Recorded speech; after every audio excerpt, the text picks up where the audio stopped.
We're talking about Parkinson's disease. We're talking about Alzheimer's dementia, cardiovascular disease, diabetes mellitus, rheumatoid arthritis, lupus.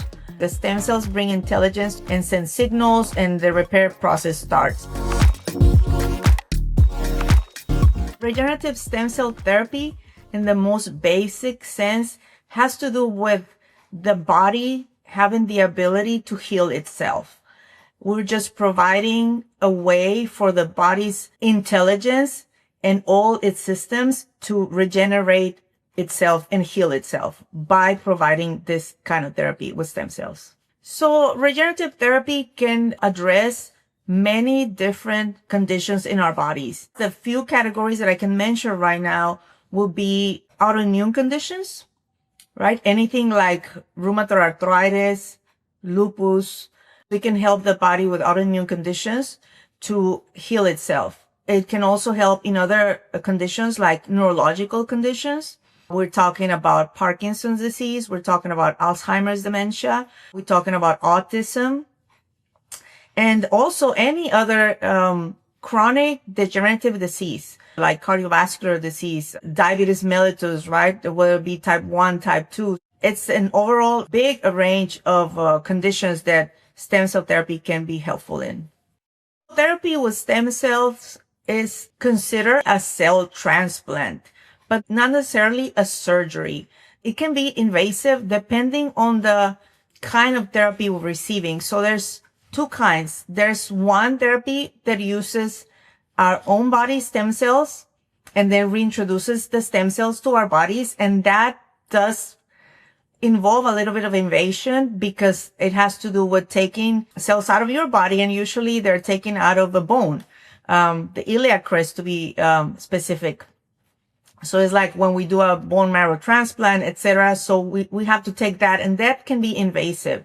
The kind of stem cell therapy I use, the one I was trained, it does not involve this. It comes from somebody else's body, so it's not going to be taken from my body.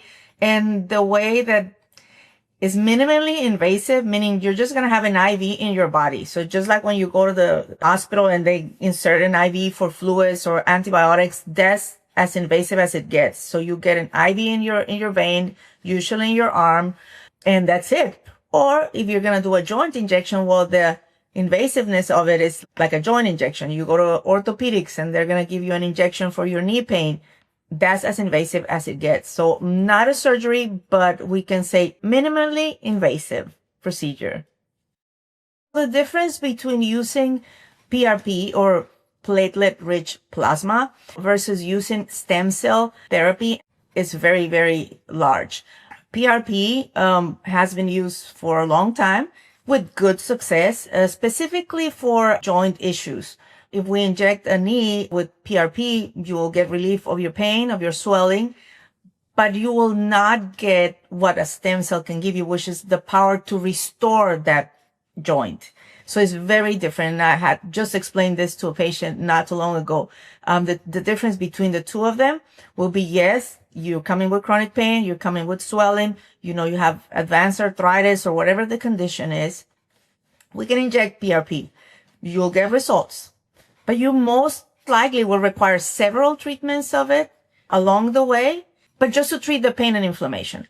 Versus stem cell injection, I can give you the injection and you might have, a ligament tear. You might have a severe arthritis, the bone-to-bone condition, or you might have maybe a meniscus problem, which is one of the recent patients, she had that. And the stem cell will not only take care of pain and swelling, but will also regenerate those tissues. It's incredible. It's amazing. The stem cells bring intelligence to that knee and send signals, and the repair process starts. Sometimes you only require one injection and that's it. So there are differences, and I believe that stem cells will be the ideal scenario versus PRP. The stem cell sourcing is so important for the outcomes that we want to see in our patients. I know there are many practitioners that will use autologous, and it's not a bad idea. However, we need to consider that the cells that we have in our bodies, especially if we're a little older, they will not be as in good shape as the one of a baby, right? So stem cells decline as we age. We have stem cells. We are born with stem cells, but they are declining in number and in quality. So the idea of getting my own stem cells and putting them back in my body might not be as efficient because the quality of the stem cells. And again, it's an invasive procedure. The source that I prefer, the one that I've seen great results, will be the ones that we get not from our own bodies. That does not mean from another adult. That means from an umbilical cord. So the mesenchymal stem cells, which are derived from birth tissue, are the ideal ones. Why? Because they are the youngest cells that we can ever get. They are donated. There's no such thing as killing babies or embryos, nothing like that. That's something that sometimes people still believe that is happening. That is not happening in many years. It is totally banned from the States and other countries in the world. We don't do that. The source is when mothers donate their placentas and their umbilical cords. Those are being frozen, and that's the source of the stem cells. I trust this particular lab in LA, and that's where I get my stem cells from. So the legality of stem cells in the US, very controversial. I actually had a patient that asked me, are stem cells illegal? She just plain asked me that question. So I think it's very important to address it. First of all, and I learned it from my mentor, Dr. Joy Kong. She's very specific in distributing this information to us, the practitioners, so we can feel confident about treating patients. So FDA means Food and Drug Administration. So they make drugs legal. Drugs. Stem cells are not considered drugs. So in the United States, there are other organizations that regulate stem cells that oversee tissue. So transplant of tissue, organ donors. Well, that's the organization that actually oversees the use of stem cells. And in the United States, as long as you don't expand those cells, as long as you don't touch them, they're considered tissue. So it's like having a blood transfusion. So FDA is not going to regulate a blood transfusion. They still oversee you. They still make sure that you're under all the regulations, you're with the right labs, etc. That's why I choose the best labs possible. And this is, like I said, in LA, in California.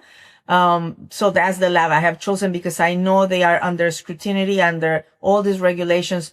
But to go back to the original question, in the United States, we're able to use stem cell therapy as long as you're under the umbrella of you're not going to expand them in a lab, which many countries do. Sessions for stem cell therapy will be different if it's just a local joint injection versus an intravenous stem cell application or transplant.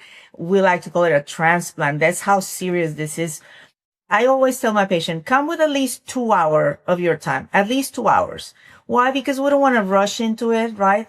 I always try to provide the best environment possible for the patient to be relaxed. That doesn't mean the procedure lasts 2 hours. The procedure is quite fast, very fast. I say 1, 2, 3, that's it, the 3 and I'm out, right? So really it's not a long process. What will take longer will be getting the patient in, signing their consents. Then they go into the exam room or the procedure room. My nurse will greet them, check their vital signs. So all of this might take 30 minutes. And then, of course, the actual procedure time, I'm already having my sterile gloves. The area is prepared. Everything is ready. And the procedure itself, I don't know if I want to say 5 minutes or less, right? It's very, very quick. But then, of course, we need to wait for the patient to make sure they're fine. So another little recovery time, another 10, 15 minutes, check their vital signs again. So overall, I tell them if you're coming for a joint injection, give me at least 2 hours of your day. So we have enough time and we're all relaxed. The intravenous one, little different. I tell them, give me 4 hours of your day.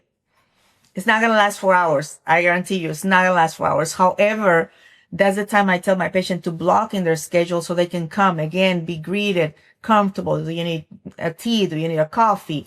Of course, they need the IV access. So we take time with the IV access as long as it's needed, but usually it's quick. The nurses have a lot of experience doing the IVs.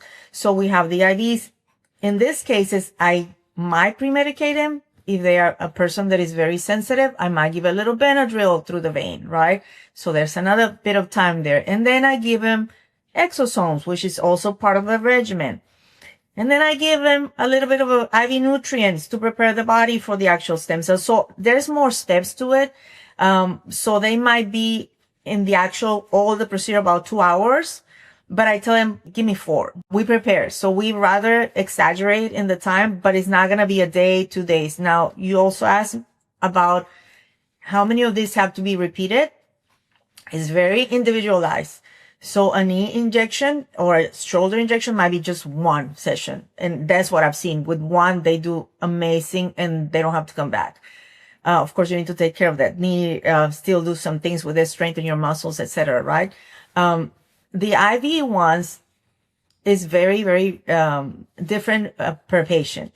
So if I have a very bad condition, I might need more sessions. So the way I was trained, you need to tell the patient you might need 3, but maybe with 1 is enough. But in their minds, they have to be conscious about, if it doesn't work the first time, I'm not going to get discouraged because I have opportunity number 2 and even opportunity number 3. After 3, yeah, this maybe was not for you, because it's not for everybody. Not everybody will respond the same. And that I clarify it from the beginning, from the first consult. This is not magic.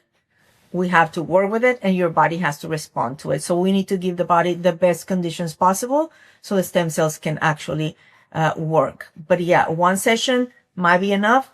And also then we need to tell them you might need like a booster in 6 months, in 12 months, especially if your condition has been so bad over the years, right? So that's what I tell my patients up front. Yeah, so the cost of stem cells vary a lot.